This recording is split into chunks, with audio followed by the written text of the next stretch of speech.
नमस्ते, मैं स्वामी महिंद्रास रामकृष्ण मिशन विद्या मंदिर की सभी को स्वागत करती हूँ हमारे महिंद्रास परिवार में। आप लोग जानते हैं कि बहुत जल्दी हमारे महिंद्रास परिवार और रामकृष्ण मिशन विद्या मंदिर की कोलैबोरेशन में हम लोग आप सभी स्टूडेंट के साथ एक बहुत ही अच्छा एक प्रस्ताव लेकर आए हैं। तो इस प्रस्ताव में हम लोग आप लोगों के सामने एक ऐसी फैसिलिटीज के साथ आ रहे हैं जहां पर आप अपने भविष्य को निर्धारण कर सकते हैं।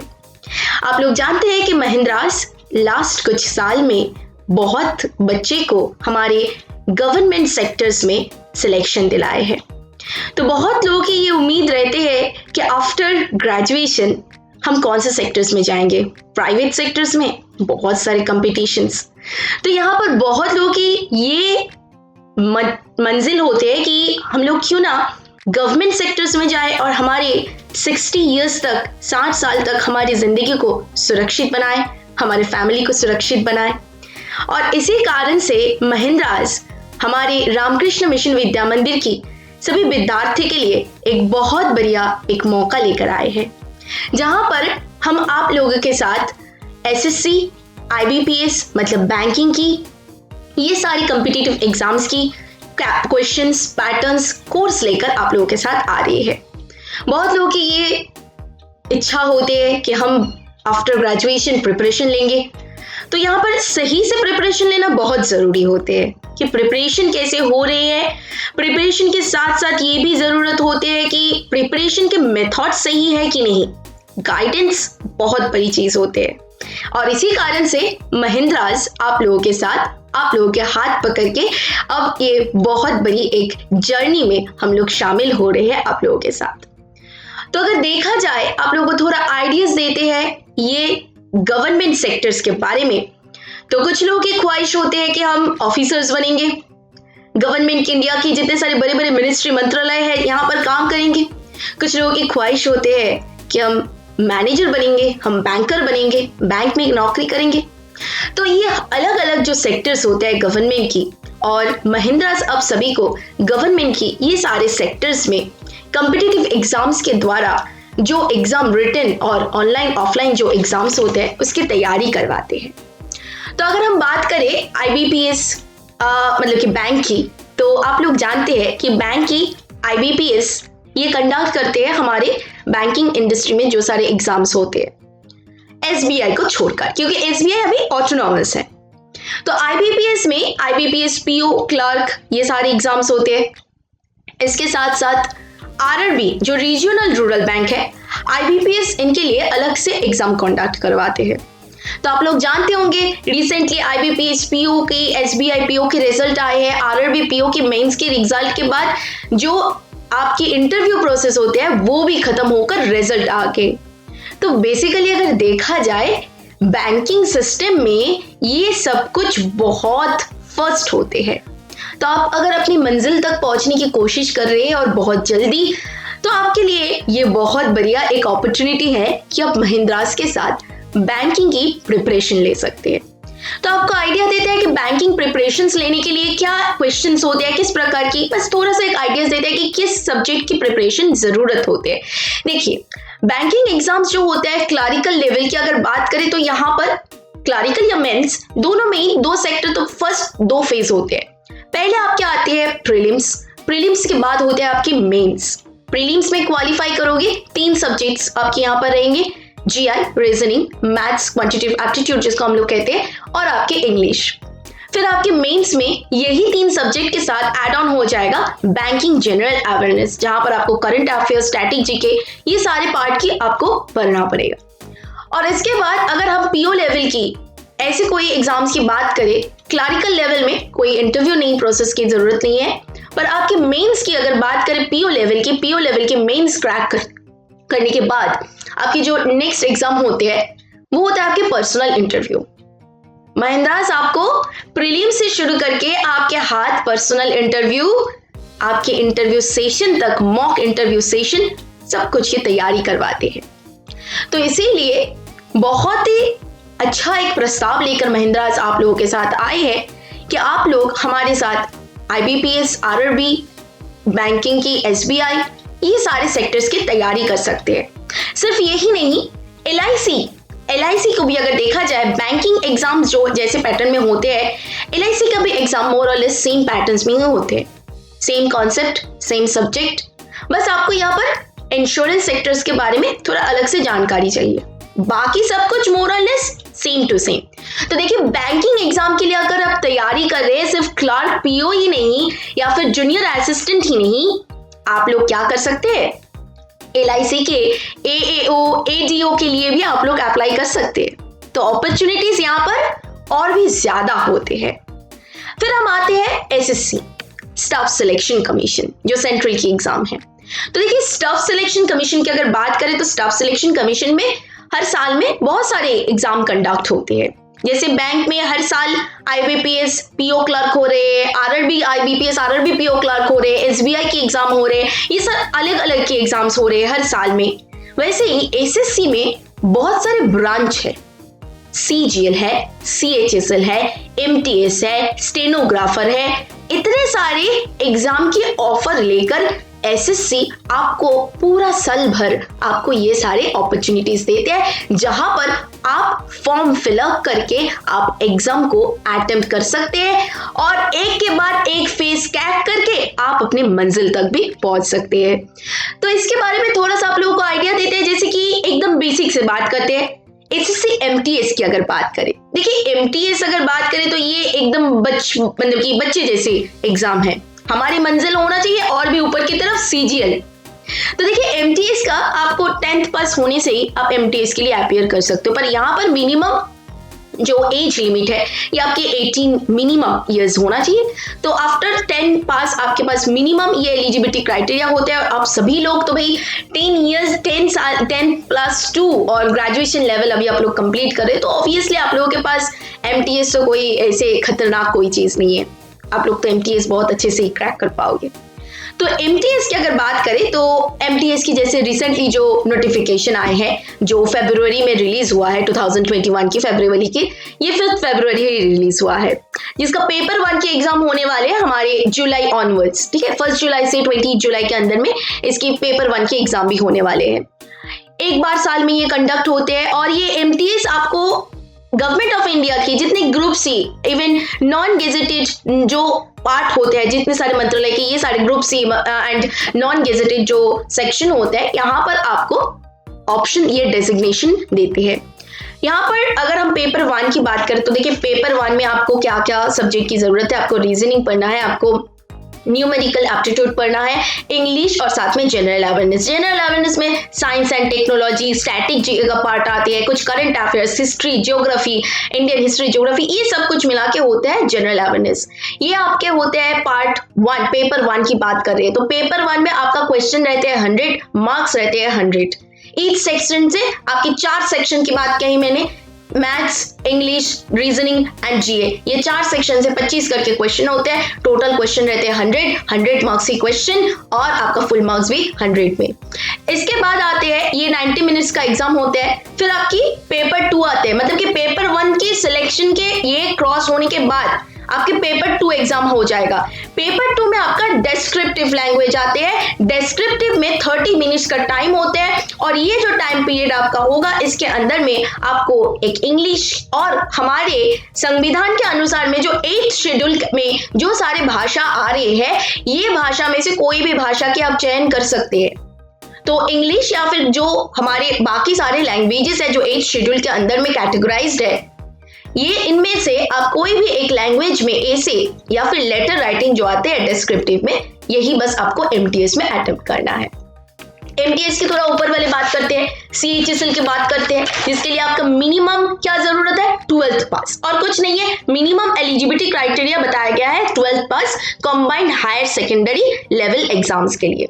अब देखिए यहाँ पर कौन से वाले पोस्ट आपको मिलेगा, पोस्टल असिस्टेंट, देन आपकी सॉर्टिंग असिस्टेंट, ऐसे PASA, देन LDC, ये सारे आपके पोस्ट यहाँ पर मिलेगा, जिसको हम लोग लोअर डिविजनल क्लर्क कहते हैं।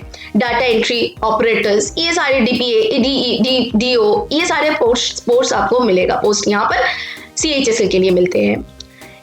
3 फेज में एग्जाम होते हैं, Tier 1, Tier 2, Tier 3। Online exam होता है Tier 1, CBT exam tier 1 online exam, tier 2 में आपका होगा ऑफलाइन में डिस्क्रिप्टिव, फिर टीयर 3 में आपका आ जाएगा टाइपिंग स्किल्स टेस्ट, मतलब आपके टाइपिंग टेस्ट को, स्किल कंप्यूटर टाइपिंग टेस्ट को यहाँ पर जज किया जाएगा।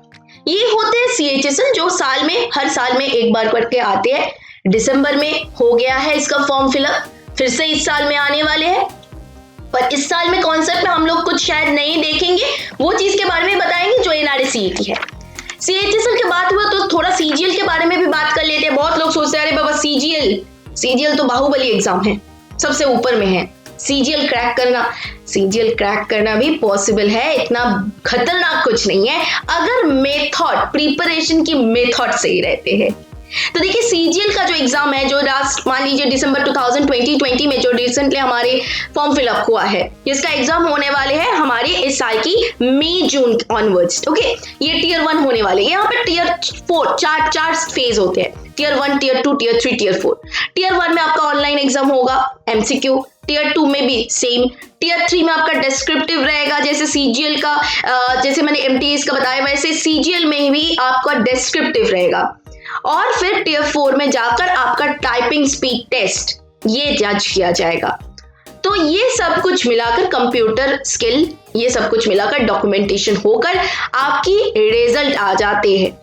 और यहाँ पर 4 स्टेज होते हैं, 2 ऑनलाइन 2 ऑफलाइन में। और यहाँ पर क्या क्या डेजिग्नेशन मिलते हैं ये बहुत इंपॉर्टेंट है। यहाँ पर आपको हमारे मंत्रालय की जो ग्रुप B डेजिग्नेशंस होते हैं, जो पोस्ट होते हैं मिनिस्ट्री के, ये सारे मिनिस्ट्री की पोस्ट में जितने सारे मिनिस्ट्रीज है ये सारी, या फिर गवर्नमेंट की जो सारे ऑर्गेनाइजेशन है, यहाँ पर आपको मौका मिलेगा। तो देखिए ऑप्शंस कितना ज्यादा है हमारे सामने, बस मेथड, स्ट्रैटेजी, ये सब कुछ अगर सही कर लेते हैं तो बस सब कुछ पॉसिबल है। और रिसेंटली अगर हम बात करें तो रिसेंटली ESIC जो एम्प्लॉय स्टेट इंश्योरेंस कॉर्पोरेशन होता है, इसका रिसेंटली नोटिफिकेशन आए हैं, जहां पर स्टेनोग्राफर की नोटिफिकेशंस भी आए हैं, UDC की नोटिफिकेशंस आए हैं, तो अपर डिविजन क्लर्क जिसको हम लोग कहते हैं UDC। तो देखिए वैकेंसी कितना आए हैं, 6306 वैकेंसी आए हैं। तो समझ रहे हैं कि वैकेंसी हर साल बहुत अच्छा खासा वैकेंसीज आते हैं यहाँ पर। UDC के लिए मिनिमम बैचलर डिग्री ये जरूरत है, CGL के लिए कॉमन ग्रेजुएट लेवल एग्जाम, तो वहां पर भी ग्रेजुएशन मस्ट है। पर आपको एक थोड़ा सा चीज बताते हैं कि लास्ट ईयर की CGL के फॉर्म भरने के टाइम पर एक ऑप्शन आया था कि आर यू अपीयरिंग स्टूडेंट। पहले क्या था कि CGL के लिए अगर फॉर्म भर रहे हो तो तुम्हारे पास बैचलर डिग्री कंप्लीट होना चाहिए, पर 2020 दिसंबर में शायद ये कोविड-19 के वजह से बहुत डिले हुआ, फाइनल ईयर के एग्जाम्स, ये सारे कारण से अपीयरिंग स्टूडेंट को भी मौका मिला। तो काफी चीज चेंजेस आए हैं, मौका ज्यादा मिल रहे हैं, तो हमारे पास अपॉर्चुनिटी ज्यादा आ रही है। तो जिस चीज के बारे में बात हो रही थी कि UDC, देखिए UDC में आपका मिनिमम होना चाहिए बैचलर डिग्री, और बैचलर डिग्री के साथ साथ कंप्यूटर नॉलेज ये भी इंपॉर्टेंट है।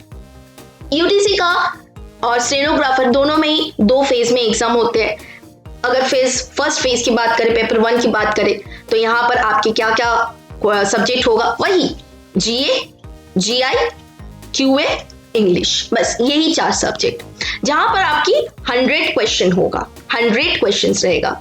और फेज 2 में हो जाएगा क्या, आपकी 200 क्वेश्चन होगा और उसका फुल मार्क्स भी 200 रहेगा, वही सेम सब्जेक्ट में कोई चेंजेस नहीं है, ठीक है। और लास्ट में जाकर फेज 3 है, फेज 3 में आपकी कंप्यूटर स्किल को जज किया जाएगा।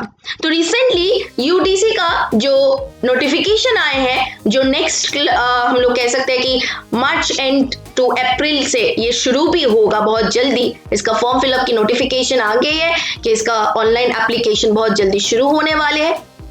तो इसका मतलब आप लोगों को बस मैंने हिंट्स दिए कि देखिए हमारे सामने ऑप्शंस कितने ज्यादा हैं, हमारे सामने कितने सारे ऑप्शंस हैं, बस क्या चाहिए कि थोड़ा आइडियाज, मेथड, स्ट्रेटेजी चाहिए। और इसके साथ साथ जो अभी बहुत ही इंपॉर्टेंट मुद्दा हो गए वो है NRE-CET, जो लास्ट ईयर में ही यूनियन कैबिनेट ने डिसाइड किए हैं। ये जो अलग अलग एग्जाम होती है, प्रीलिम्स, टीयर 1, SSC का टीयर 1, RRB का एग्जाम अलग से होते हैं, फर्स्ट लेवल के एग्जाम, फिर आपकी IBPS की प्रीलिम्स, ये जो अलग अलग एग्जाम होते हैं, पर SBI इसमें NRE-CET में शामिल नहीं है, ये बता रही है आपको। बैंकिंग सेक्टर्स में SBI शामिल नहीं है NRE-CET में।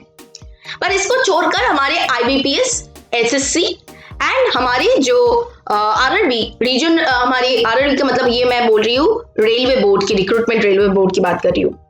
तो रेलवे रिक्रूटमेंट बोर्ड की जो एग्जाम्स होता है, ये अभी वो Tier 1 बोलकर कुछ नहीं रहेगा। एक कॉमन एलिजिबिलिटी टेस्ट होगा, CET। कॉमन एलिजिबिलिटी टेस्ट में जो बैंकर बनना चाहते हैं वो भी एग्जाम देंगे, जो ऑफिसर SSC की जो एग्जाम्स होते हैं वो अपीयर करके ऑफिसर बनना चाहते हैं वो भी एग्जाम देंगे।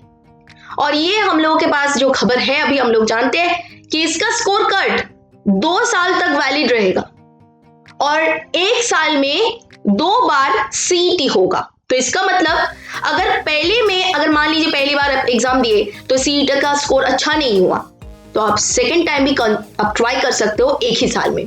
जो हम लोग ये उम्मीद करते हैं कि सितंबर ऑनवर्ड्स यही साल में CET NRA का भी ये कॉन्सेप्ट स्टार्ट होने वाले हैं, जहां पर कॉमन एलिजिबिलिटी टेस्ट होगा। हर एक के लिए एक ही सिंगल एग्जाम होगा। फिर ये स्कोर को अप्लाई करके आप नेक्स्ट लेवल की मेंस की एग्जाम दे सकते हैं। और हो सके अभी आपको लग सकता है कि नहीं मेरा ये बार की जो एग्जाम CET हुआ इसका स्कोर अच्छा नहीं हुआ, तो आपके पास अपॉर्चुनिटी है कि 1 ही साल में आप 2 बार अटेम्प्ट कर सकते हो CET। तो इसके लिए आप लोगों के पास, आप लोग यंगस्टर्स हैं, आप लोगों के पास अभी बहुत सारे ऑप्शंस, अपॉर्चुनिटीज आगे भी आ रहे हैं और महिंद्रास आपको इस कारण से बस आप लोगों को अपने मंजिल तक पहुंचाने के लिए छोटा सा मदद कर रहे हैं। तो जैसे कि यहाँ पर आप देख सकते हैं कि आपको मैंने बस छोटा सा एक आइडिया मैंने यहाँ पर दिया कि स्टाफ सिलेक्शन कमीशन की ये नोटिस जो रिसेंटली हमारे पब्लिश हुआ है, जैसे आप देख सकते हैं बहुत इंपॉर्टेंट एक नोटिस है जो पेपर 1, पेपर 2 हर एक एग्जाम जो आने वाले एग्जाम्स है, ये सारे आने वाले एग्जाम्स के बारे में बताया गया कि जेई के बारे में बताया गया। सब इंस्पेक्टर दिल्ली पुलिस के लिए, जो लोग स्टेनोग्राफर ग्रेड के लिए, ग्रेड C के लिए अप्लाई करते हैं, ग्रेड C, ग्रेड D के लिए अप्लाई करना चाहते हैं, तो वो लोगों के लिए भी बताया गया है। एंड CHSL 10+2 लेवल के एग्जाम कब होगा, देखिए पूरा टेंटेटिव डेट सब कुछ एकदम क्लियरली बताया गया है, सब कुछ क्लियरली बताया गया है। तो इसका मतलब ये होते हैं कि मंजिल दूर नहीं है, बस हमारे साथ स्ट्रैटेजी सही होना चाहिए।